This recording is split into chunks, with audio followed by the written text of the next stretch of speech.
Every journey begins with a single step. For our friend, the hydrogen atom, that step is a bold leap from being part of a water molecule to an emissary of energy. In the heart of an electrolysis chamber, powered by renewable energy, water is transformed. Oxygen steps back, releasing the vibrant hydrogen atom. Alone, hydrogen is volatile, but when paired with captured CO2 and the help of a touch of alchemy, together, they forge a potent synthetic fuel. A new energy carrier, clean, efficient, ready to power our world. Innovative companies are investing in the production of e-fuels, which can then be distributed via the existing infrastructure to industry and consumers, providing them with a climate-friendly alternative to conventional fossil fuels. Aviation, maritime, heavy goods transport, even your car, e-fuels power a wide range of sectors and offer a sustainable solution to our diverse energy and mobility needs. We at the eFuel Alliance embrace the entire value chain and give it a face and a voice. Our goal is political acceptance and regulatory consideration of e-fuels as a significant contribution to sustainable climate protection. In the quest for green energy, e-fuels are an essential piece of the puzzle, linking today's infrastructure to a more sustainable future.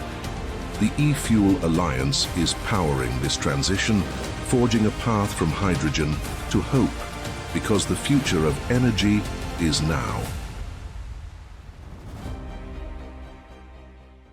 A warm welcome to all of you. More than 120 are already with us.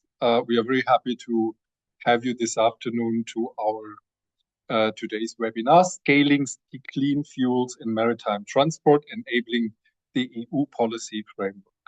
My name is Ralph Diemer, as Jan already pointed out. I'm the CEO of the eFuel Alliance, and on behalf of the whole team, I would again thank you for joining us and to show your strong interest in one of the most pressing challenges and opportunities facing Europe today. And I think when we watch the news in these days, we once again are quite significantly reminded that the maritime sector is the true backbone of global trade and a cornerstone of the European economy. At the same time, that's also true, it remains a significant source of greenhouse gas emissions. We did a position paper where we, on maritime transport specifically, e-fuels and maritime transport, which is available on our website, and it is clear that we must act decisively to transform this sector and integrate clean, sustainable, and renewable fuels into maritime transport. And as we see in these days, it is also in addition on diversification our energy supply to maybe be less dependent on certain energy suppliers in the world. However, large-scale deployment of e-fuels will not happen on its own. It requires a supportive and well-designed policy framework, one that provides stability, predictability, and strong incentives for investments across the entire value chain. In our paper, we emphasize the importance of key policy instruments, such as long-term supply obligations for RFNBOs under the Renewable Energy Directive, supported by a harmonized and robust penalty structure and coupled with a meaningful use mandate on the shipping side under the Fuel EU Maritime. Secondly, targeted adjustments to production rules, particularly regarding electricity procurement and CO2 sourcing, to enable and scale up. And last but not least, the earmarking of ETS revenues to invest in the renewable fuel supply chain for shipping. We are very fortunate today to be joined by an excellent panel of speakers who will help us to get the different perspectives and to explore these issues accordingly. In addition, I would like to thank very much our eFuel Alliance Executive Consultant and Maritime Lead, Matthias Olafsen, who has actually brought together this panel and organized most of this webinar. I would also like to thank the whole team, but in particular, I would like to welcome our distinguished speakers. There is first and foremost Mrs. Jutta Paulus. She is a German member of the European Parliament from the Greens / European Free Alliance Group. And she's a member of the Environmental Committee and very familiar because working on maritime issues for a long time now. Secondly, we have Adrien Carpentier, who is the head of BOP of our member MGH Energy.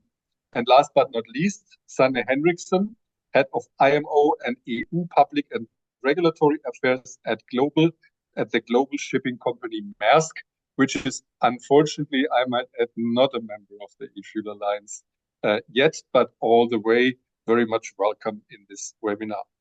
Thank you all for joining us. And again, thank you to all of our guests. And I wish us a fruitful and informative afternoon discussion. And I hand over to Matthias to moderate our panel. That's right. Thank you very much, Ralph, for the opening remarks and for setting the scene so clearly for us today. So we have a focused session ahead of us. The webinar will run for approximately 60 minutes. Each of our speakers will share their perspectives for about 15 minutes, and then we will move into the Q&A session for the final about 10 minutes, I would say. So we hope to have a dynamic exchange with the attendees of today's webinar. And with that, it is my pleasure to introduce you to our first speaker. We're honored to have MEP Jutta Paulus with us today. She's a German member of the European Parliament, and she will share her insights today on how EU policy can create the right framework conditions to accelerate maritime decarbonisation. MEP Paulus, yet again, it's an honor to have you with us today. The virtual floor is yours. Yes. Thank you very much, Mr. Olafsson, and thanks for having this this webinar and also for having me there. And I think it's high time that we speak about the, let's say, more resilient way of decarbonizing our maritime transport, because actually we will be facing a veritable crisis on fossil fuels again after the Ukraine shock. We will now have the Trump, Iran, Israel war, Strait of Hormuz shock, which might be even worse than the one we have experienced 4 years ago. I have been member of the European Parliament since 2019, and in the last mandate I was shadow rapporteur on Fuel EU Maritime and Refuel EU Aviation, so a lot to do with alternative fuels. And the maritime sector today remains a significant source of greenhouse gas emissions. So the maritime sector is responsible for more than 10% of transport emissions and 3% of global CO2 emissions. And 77% of Europe's trade is carried by sea because, of course, it's the most efficient way to transport goods. I mean, seeing the absolute numbers, that doesn't mean that the sector is doing poorly, but rather that it has a huge share of the transport. According to IMO, maritime shipping will continue to grow, and therefore shipping emissions will increase by up to 50% by mid-century, according to IMO, if no stringent measures are taken.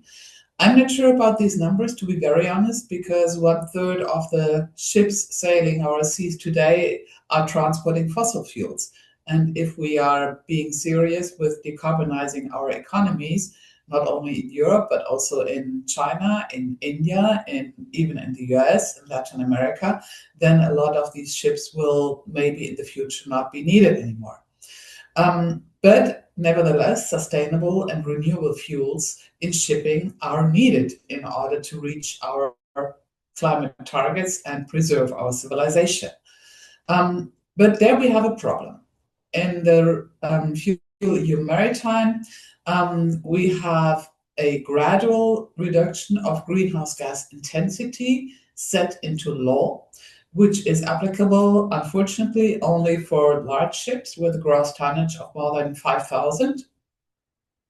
And there, the intensity has to go down 2% in 2025 compared to 2020, 6%, 2030, 14.5% 2035 and so on. I will not just read down all the numbers. You can easily read them in the regulation, obviously. It encompasses voyages intra-EU, and half of the voyages, or half of the travel for voyages where a port of departure or destination is outside the EU. There are some exemptions, unfortunately, in the regulation for icebreakers and also for remote regions. Fortunately, we could, as Greens, prevent the most harmful exemption because some countries wanted to exempt companies that own less than 3 ships. And since 60% of our shipping companies own less than 3 ships, that would have been a real big exemption for more than 15% of the vessels. When it comes to e-fuels, or let's call them synthetic fuels, we managed to enshrine into law a binding target based on renewable energy of 1% by 2031. If this is not reached, a fixed quota of 2% will apply in 2034, and this will, of course, be followed by penalties if not reached. It does not mean that each and every ship has to run on these e-fuels or have a share on these e-fuels. You can do a sort of banking and borrowing, so you can team up with a company that has, for example, already pledged to run renewable fueled ships only by a certain date, and then they can sort of sell these credits to other companies.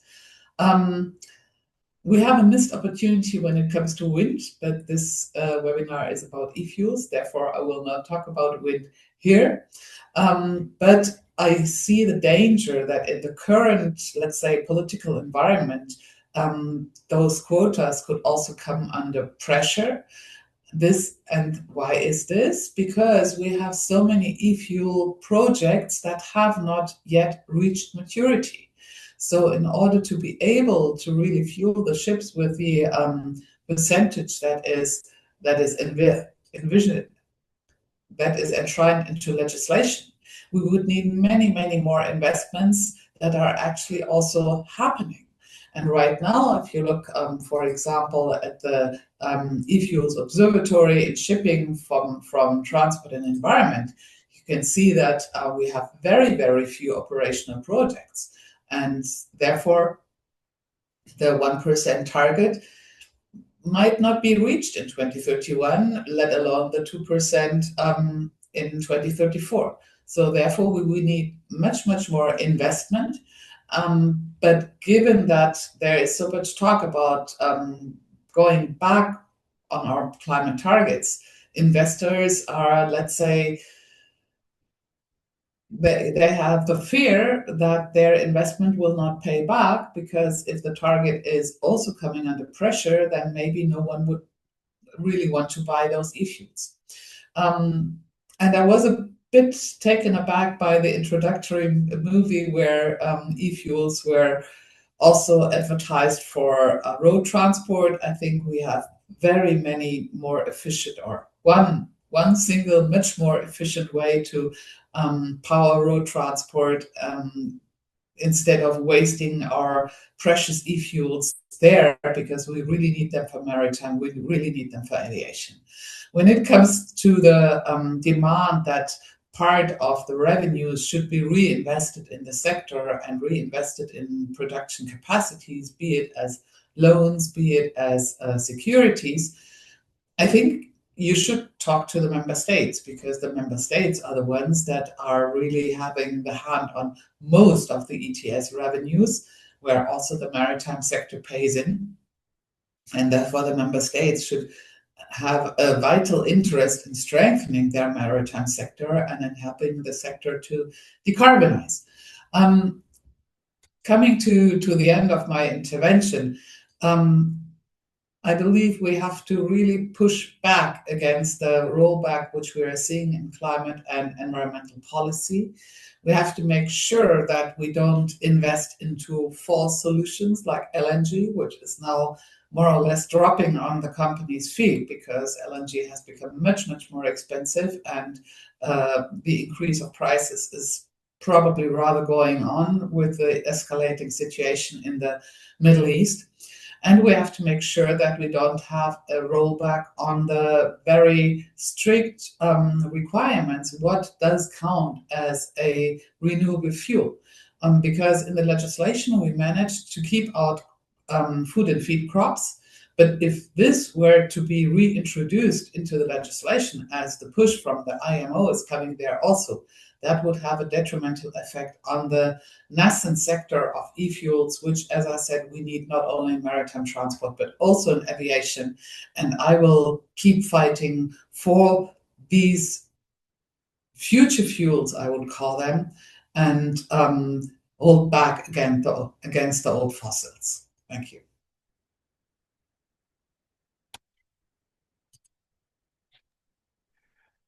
Thank you very much, MEP Paulus. Very excellent points that you've raised in your contribution, and we'll get to these during the Q&A. I will now introduce our next speaker, who is Adrien Carpentier, Head of BOP Infrastructure, Renewable Energy, and Maritime at eFuel developer MGH Energy. Mr. Carpentier will speak about his experience in developing an e-methanol project under the current regulatory framework. The regulatory framework referenced by MEP Paulus to some extent in her contribution. What can be improved? How can we sort of collectively bootstrap this industry into existence? From your perspective, Mr. Carpentier, the floor is yours.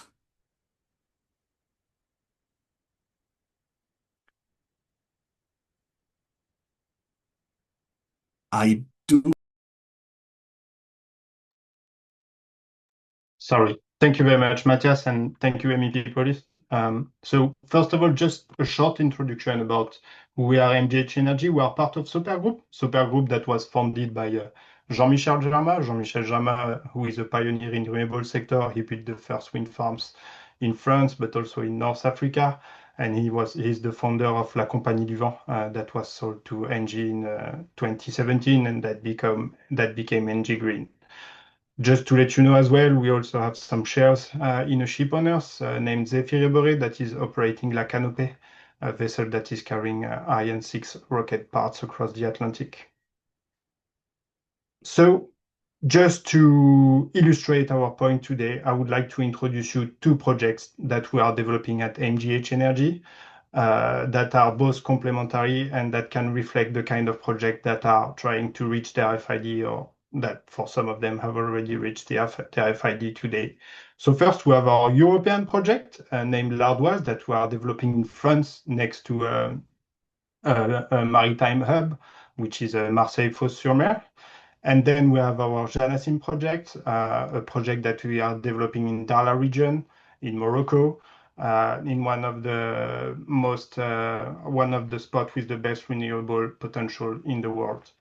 So to compare these two projects, first maybe we can have a look at the quantity that we are aiming to produce. So for our French project, in 2031, we are aiming to produce 40,000 tons of e-methanol and 70,000 tons of e-kerosene. For our Moroccan project, we are looking at the first phase in 2031, where we will produce exclusively e-kerosene and a quantity of 70,000 tons. And in 2024, we will introduce a second phase with 190,000 tons of e-methanol and a doubled quantity of e-kerosene. And then to really compare the big differences between these two projects, the first one that we have to look at is the electricity sourcing. So for our European project, it will be connected to the grid, and the sourcing will be based on PPAs and electricity that we will buy from the grid. So mostly renewable plus a small share of nuclear energy. If we look at this setup, the electricity cost will depend on the energy market. And we do estimate that 70% of the the cost will be the electricity for the final product. For a Moroccan project, it's a completely different setup because it's an off-grid project that will be based on renewable production with our own assets, with exceptional renewable potential that we cannot find in Europe, with wind turbines with capacity factor close to 50%, and solar panels with capacity factor above 25%. So thanks to this, we'll be able to produce very competitive electricity, and the electricity will represent only 30% of the total cost of the product with this setup. One more thing that is important to mention also is that since we will be owning this, the renewable assets, we will be able to amortize them over time and to offer a decreasing cost compared to what we can get with the energy market in Europe as of today. Then we have the CO2 sourcing, and there the European project it is more easy for the European project because it is being developed in the Rhone Valley. It will be in vicinity of a CO2 pipeline, and the project will be easily connected to several emitters that are emitting large quantities of biogenic CO2. And when it comes to the Moroccan project, it does not have direct access to CO2. So we'll have to import biogenic CO2 that we'll capture in Europe by ship to Dar Atlantic port that is being built and designed for that purpose. So here, once again, we have two different types of projects. A European project that supports European energy sovereignty and France reindustrialization. And then we have our Moroccan project that could support European decarbonisation, but providing cost-effective e-fuels and valorizing European biogenic CO2. And it brings us to one question: why do we have more e-kerosene than e-methanol planned in 2031 with these two projects? And here we are coming to the point of the regulatory framework. With the uncertainties on a global framework that could come through the IMO. We don't know what will be the outcome of MEPC 84 that is coming in 2 weeks, and even the outcome of MEPC ES2 that will come by the end of the year. And without this global framework, clearly only today, the European regulation is driving the renewable marine fuel offtakes. So meaning FuelEU Maritime and EU ETS. As an e-fuel developer, what we see today is that unfortunately, FuelEU Maritime is competing with refuel aviation. Why? Because when you are developing an e-fuel project and when you look at the markets, you have two very powerful tools within refuel aviation that are not available in FuelEU Maritime. A sub-mandate that is already established for the RFNBOs, and the SAF allowances that can support the aviation company to source those RFNBOs thanks to some ETS revenues. So these kind of measures, if they are applied to FuelEU Maritime, could be a strong tool to stimulate the marine e-fuel offtake. So what we have in mind here, what we'd like to say here is that with the upcoming review of FuelEU Maritime planned in 2027, that will bring probably a revision in 2028, is a strong opportunity to look at introducing these mechanisms in advance to ensure to provide visibility to both ship owners, but also e-fuel producers, and to support the scaling towards 2040. One more thing that we would like to highlight also is the fact that the regulatory milestones should be aligned with the project timelines. It takes time to develop an e-fuel project, and if we take the projects that are reaching their FIDs today, or that will reach their FIDs in the next 2 years, and we illustrate that with the planning of our Jana Steam projects, they will not deliver e-fuels before 2030, which means that we have a very powerful tool within FuelEU Maritime that is the RFNBO multiplier that divides by 2 the quantity of fuel that you will need for the same effect with an RFNBO. And this tool is ending in 2034. And for the e-fuel projects benefiting from this mechanism for only 3 years is too short. We would need support for a longer term. And the point where I would like to come here is that extending this RFNBO until 2040 would have a very strong impact because ship owners need visibility to sign long-term offtake agreement with the e-fuel developers that need long-term offtake agreement to go through the FID and to launch the construction of the projects. And one last point that we would like to highlight is that for carbon-based e-fuel, the access to biogenic CO2 is crucial as well. We can talk about ammonia. Indeed, this solution will come, but we do believe at MEGH Energy that there will be multiple pathways, and the carbon-based e-fuels such as e-methanol, e-methane, or even e-diesel will have a significant share in the maritime decarbonisation. So to be able to source this CO2 properly, two things are very important. First, we need a robust chain of custody to be able to produce RFNBOs in Europe, but also out of Europe. And cross-border flows should be allowed even outside of Europe to allow projects like the ones that we are developing in Morocco to valorize this biogenic CO2 and to support European maritime decarbonisation at a cost-effective cost. Then one threat that we see as well is the fact that biogenic CO2 cost might increase because of the interest for the permanent sequestration. And we do think that this should not be over-incentivized. If you look at the BECCS, so bioenergy with carbon capture and storage, that is being recognized in the carbon removal certification framework for some voluntary markets, this has an effect on the cost of biogenic CO2, and this will have an effect on the final cost of the product. So it is great to have mechanisms that recognize biogenic CO2, but it is important to ensure that e-fuel producers will have access to biogenic CO2 at a reasonable cost. And last but not least, one thing that could really support also the production of e-fuels is a book and claim system to facilitate the access to biogenic CO2 and to limit the impact of the transport also that is impacting the final carbon footprint of the products. So just to come to a conclusion and to sum up what I mentioned earlier, RFNBO multiplier is really a strong tool, and we do believe that if it is extended until 2040, it will provide visibility to both ship owners and to e-fuel producers. Then the mechanisms that are included in Refuel EU Aviation should be really considered to support, to be introduced into Fuel EU Maritime to support as well the offtake of e-fuels. And the last one, access to biogenic CO2 is a key for us. Thank you, Matthias.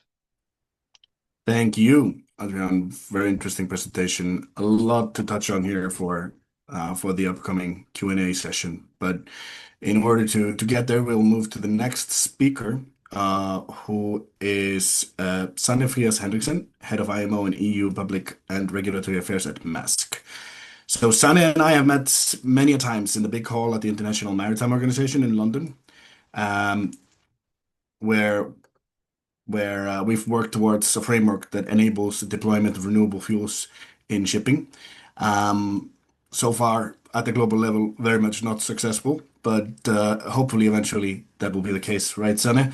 But today, Sanne will present Maersk's perspective on what policy measures are needed to support its path towards net carbon neutral sailing. Sanne, the floor is yours. Thank you very much for the introduction, Matthias, and thanks for having me. To start with a reality check here, as I think most are painfully aware that shipping emits around 3% of global GHG emissions. So that's where we very much think that we're part of the problem, so we also have to be a part of the solution. And that's some of the background for our strategy and why we in 2022 introduced a target for ourselves to become net zero by 2040 across our entire business. So of course, Maersk is traditionally known for our shipping division, and we operate around 700 ships, so it's indeed significant also when you look at the emissions. But we of course also have our landside transportation, warehouses, terminals, and air freight part of the business. So this target is across our business. So for the next minutes, I will give an update on where we are on this work on our energy transition, and also share our perspectives on how regulation can push energy transition. So where are we on executing on our strategy? So in 2023, we had our first dual-fueled methanol vessel delivered, Laura Mærsk, our green pioneer, as we call her. Not very big, only 2,100 TEU, but have a very significant meaning for us. And she operates right out here in the Nordic region on e-methanol produced in southern Denmark. And since then we have had several more of the largest ships delivered, dual-fuel vessels. As of now, and this slide is actually not quite updated. As of now, we have 21 ships, dual-fuel methanol vessels in operation. One of them being retrofitted. So that was also part of our, exploring both new builds and also retrofitting a ship to be a dual-fueled methanol. And since then, we have also diversified our portfolio to also order dual-fueled LNG vessels. And for that, it's important to say that, of course, we consider LNG as a fossil fuel, because it is a fossil fuel, of course. But the hope is to, of course, transition to greener methane, bio-E along the way. So that is very much the hope. And then on the different pathways, of course, we have spent a long time analyzing various pathways, and we have different parts of the business that need to be decarbonized. And I think this along the line as what MEP Paulus mentioned before, that of course we also have a focus on using the energy where it's most efficient. So for our landside business, we see direct electrification as the best solution in the long term. And this is actually also so electrification will be important both for that and for short sea shipping and others. So electrify where it's possible, and that's also, I think, a message to policymakers. And now we have a focus in this setting on maritime regulation and fuel EU and ETS and so on. But we shouldn't underestimate, of course, AFIA and the Electrification Action Plan and all these very, very important initiatives on building up infrastructure and grid and so on to provide a better uptake of this. And then, of course, for our ships, our large ocean-going ships, we will need the fuels. And so again, there will be plenty of demand in maritime for these fuels if we get the regulation, of course, and that I will get back to. So this is some of the pathways we're looking at. And of course, bio is not included in here, but this is, of course, also an important part of the transition. Biomethanol, for instance, and for Maersk, we have, as we call it, a multi-fuel, multi-technology pathway approach. So we don't see one solution for shipping only, and we don't see necessarily the pathways are competing, but there will be plenty of need for many different pathways also for a sector that operates globally. In different regions with different focus and different potential for production of fuels.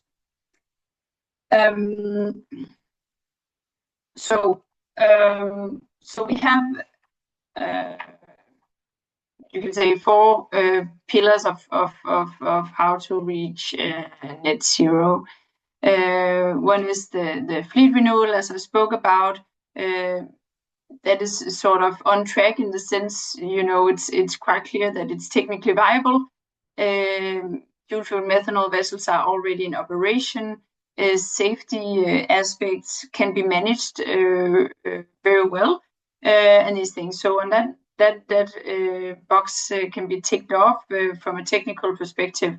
The fuel strategy, we also have a variety of pathways available. And then, of course, eco-delivery, that is our product to the customers. So working with the customers on this is also on track. However, the very red box here, of course, says that we still need further regulation to drive the transition. And of course, for a global operator like Maersk, we very much support global regulation. And as previous speakers also mentioned, we're waiting what will be decided at the IMO. And in the meantime, of course, focusing on what can be done with the EU regulation that we have and that is being revised these years. So for us, we have a number of principles, of course, that we would like to see in any regulation. One being maintaining well-to-wake approach, including all relevant greenhouse gases, including the incentives like that is already included in purely Maritime, in the sense that it's a fleet-based approach. That's important to also incentivize the greenest vessels and actually also the greenest fuels, so that overcompliance can be utilized elsewhere in a pool of vessels, for instance. So that technical mechanism is very important. And then, of course, a long-term trajectory, so that we have visibility and can also have regulatory certainty for off-taker contracts and so on. And then, of course, not least to further close the price gap between green and fossil fuels. And for that, one concrete proposal we think is interesting is to use also ETS revenue to further support this transition. Like, for instance, a mechanism to recycle some of the revenue into the sector. So that's a very interesting proposal that is being discussed right now.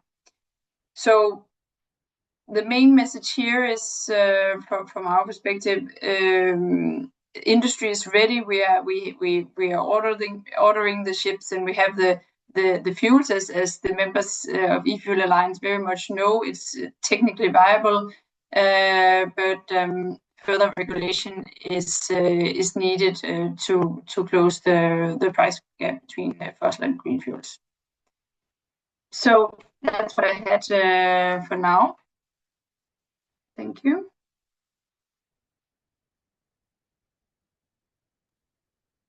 Excellent. Thank you very much, Sanna, for the presentation and your contribution today. So we've got plenty of time for Q&A, which is great, because I think that will add some value to today's discussion. And I think I will use my sort of prerogative, since I'm moderating today, to ask the first question from my side, because as we've recently at the eFuel Alliance published our recommendations in a position paper for how to achieve sort of the scale up of e-fuels in shipping. And one of the things that we've addressed on multiple fronts is the sheer complexity of the regulatory landscape that production facilities operate in order to scale up and eventually deliver fuel volumes to shipping. And it occurs to me, MEP Paulus talked about several things that several of the policy instruments that are currently exist in this undertaking, and among other things mentioned, for example, excluding road mobility as a potential market segment for the fuel supply chain. Adrian mentioned difficulties associated with sourcing CO2, needing further flexibility in terms of accounting for biogenic origin of CO2, and the need to harmonize the regulatory framework between SAF and sustainable maritime fuels. So I think my question is for everyone, and perhaps we can start again with MEP Paulus, is that, have we gone too far already in the complexity of the landscape for this undertaking to occur, in the sense that this is a nascent fuel supply chain that we're attempting to bootstrap into existence from in a number of years, competing with fossil fuels and biofuels, of course. Have we made this too complicated, and would it be possible, in your view, to make it less so without jeopardizing the environmental integrity of these fuel products? Perhaps we can start with you, MEP Paulus. I think one of the issues is that we have a lot of regulations for the maritime sector which partly overlap, and where we have different parameters at the global level and also at EU level. And national level is putting something on top often. So I had an exchange with a counselor who is working for shipping companies in Germany. He said, I'm constantly in contact with 13 different authorities. I'm like, 13? You're being serious.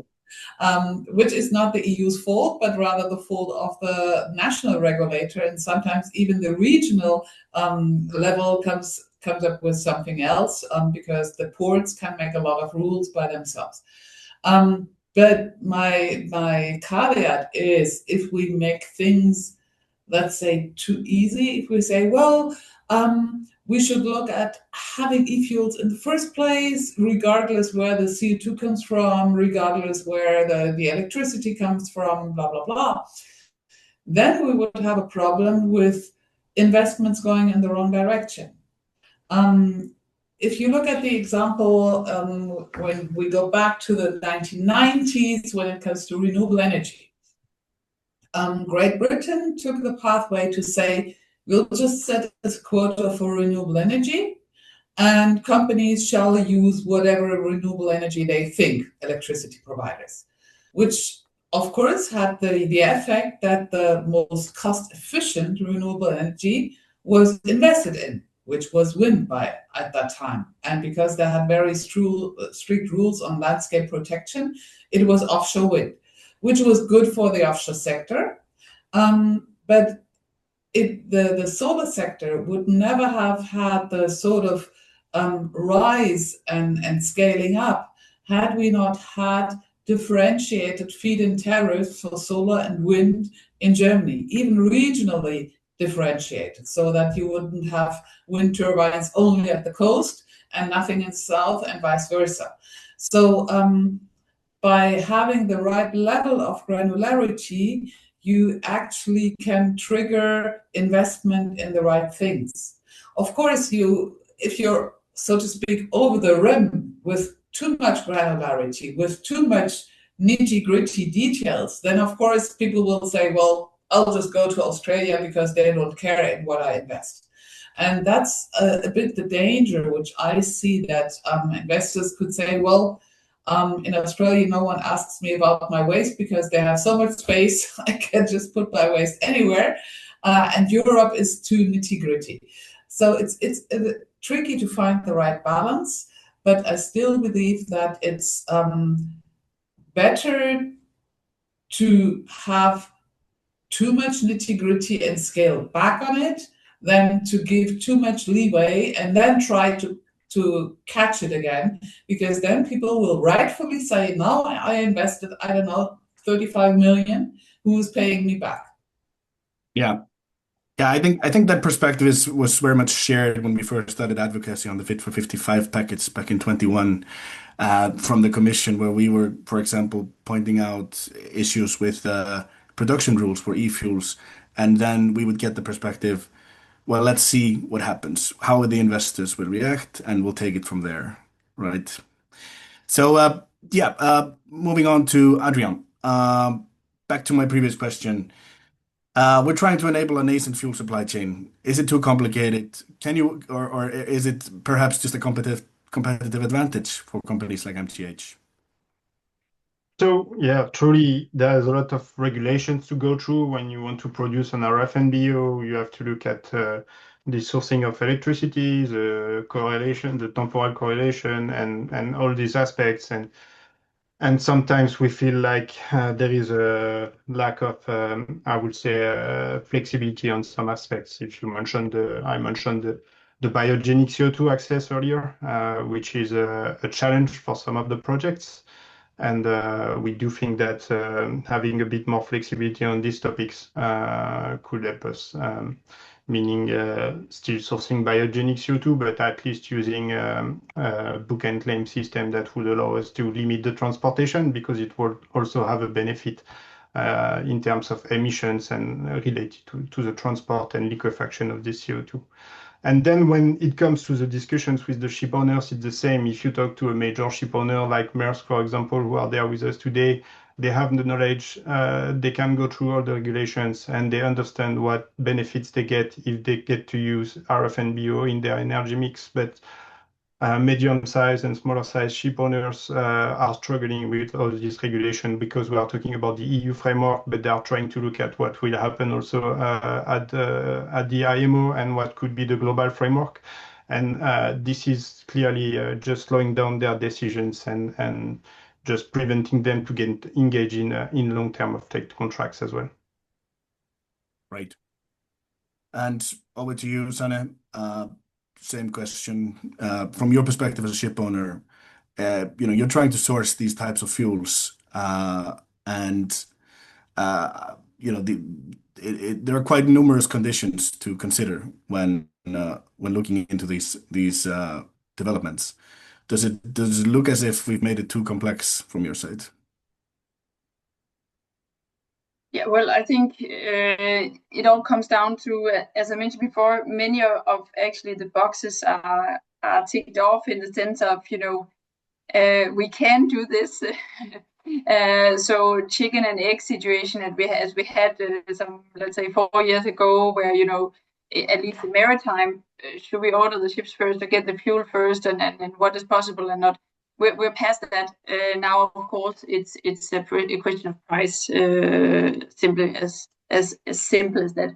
But of course, a harmonized framework is ideal. And now we have these two on the big regulations from the IMO, from the EU, fuel in maritime and ETS, that are not always aligned, of course, and ideally. One harmonized regulation would make sense also, again, at a global level, since we're a global company. But that said, I think for us, very simply put, industry can do a lot if you have a clear regulation with a clear trajectory. Then we can actually manage a lot more than maybe we think sometimes. And I like to take the example of the sulfur rules, where there was also a lot of concerns, the global sulfur rule on the sulfur cap on maritime from the IMO, whether that was possible, and we wouldn't have the fuel and so on. And what happened 1st of January 2020? Nothing. 60,000 ships swapped overnight. Not as simple as that, right? But just to put it a little bit. If we have a clear regulation and a clear trajectory, clear enforcement, robust enforcement, I think enforcement is always what I like to emphasize. That's really critical. Then industry can actually manage a lot. Yeah. Absolutely. Thank you, Sanne. So I would like to take the discussion to, so we know that there's an upcoming review of the FuelEU Maritime regulation. And what I've sort of detected from my own investigation and conversations with officials is that there's a degree of complacency with regards to the review, in the sense that possibly we'll have the net zero framework at the IMO coming up And therefore, we as Europe potentially don't have to do anything with the FuelEU Maritime regulation. So we have a few questions in the chat. Jan de Berne, sorry for the pronunciation, Jan, who works for CMB Tech, says that his company is going to be putting 11 ships powered by ammonia on the water, and he asks, what will the European Union continue to motivate companies like his to eventually achieve net carbon neutrality and to meet the targets laid out for themselves. And in terms of question from Bernard Vanul, saying that drawing comparisons such as Adrian did in his contribution between maritime and aviation. So to the speakers generally, we have this upcoming revision or a review at least. Is that a possibility to amend, modify, or address challenges associated with scaling up clean fuels via FuelEU Maritime regulation, and perhaps somehow embed some of the design elements of the ReFuelEU Aviation into the FuelEU Maritime? I hope this isn't too complicated, but generally, do we have opportunities with this upcoming review, or should we simply wait for the IMO to do something and hopefully Trump won't ruin it? MEP Paulus, perhaps you can go first. No, please don't wait for IMO, because IMO has always moved after EU had sailed ahead, and then IMO said, "Oh no, we need a global measure," and now we have this regional heterogenic activity, and therefore we have to do something. So basically, from what I've learned ever since I started being interested in the issue, which is a bit funny because I live quite far from the coast and I wasn't really familiar with shipping issues before entering European Parliament, but never mind.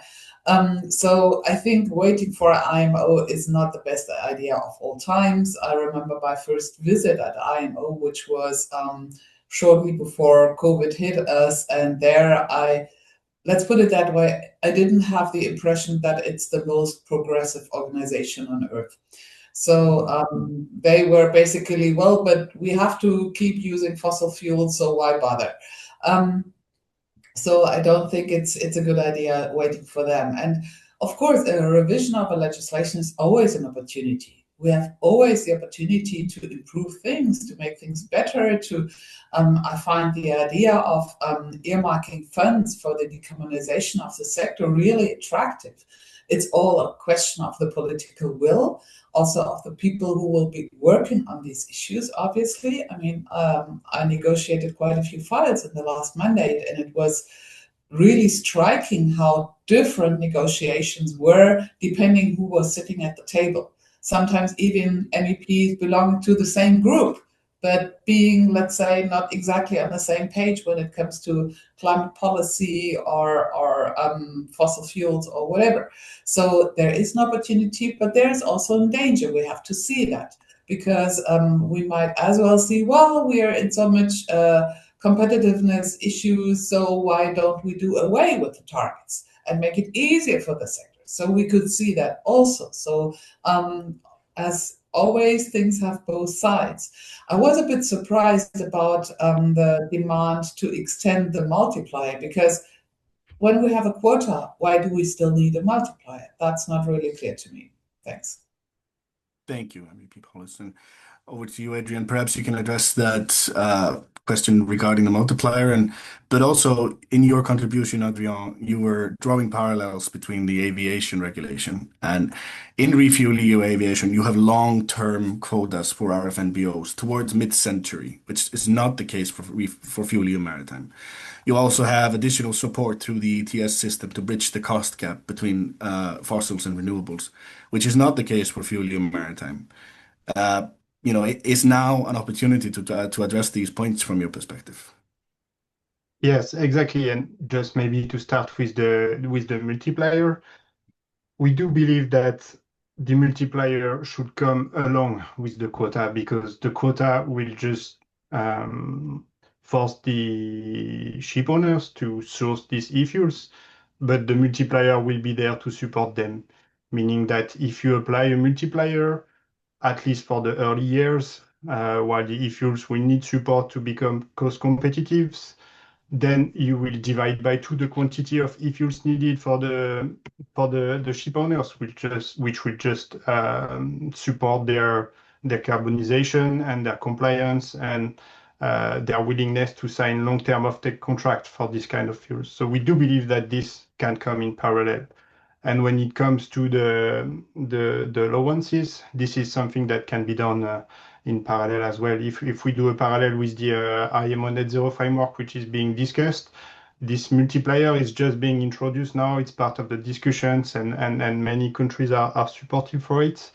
And in parallel to this, you would have the Z&Z reward. So these are different tools that should be combined to ensure that ship owners will be able to source these e-fuels and these long-term fuels and scalable fuels that will need support at the early stage before to become more cost competitive. Great. Thanks, Adrian. And Sana, you and I are both big fans of the IMO. Spent a lot of time there. I was fully entrenched into the whole vibe towards achieving this net zero framework until becoming greatly disappointed last year. You know, from your perspective, where do we stand? Obviously, the industry prefers global regulations, but we have this thing called the fuel EU regulation, and it's now up for review.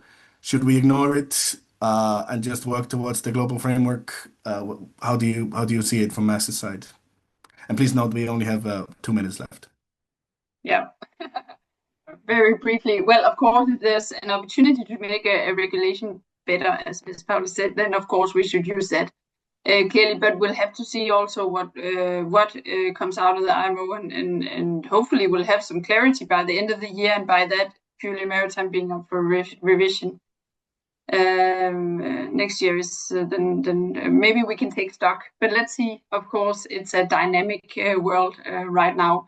And in the meantime, we also have ETS, of course, review, and that will also be quite interesting.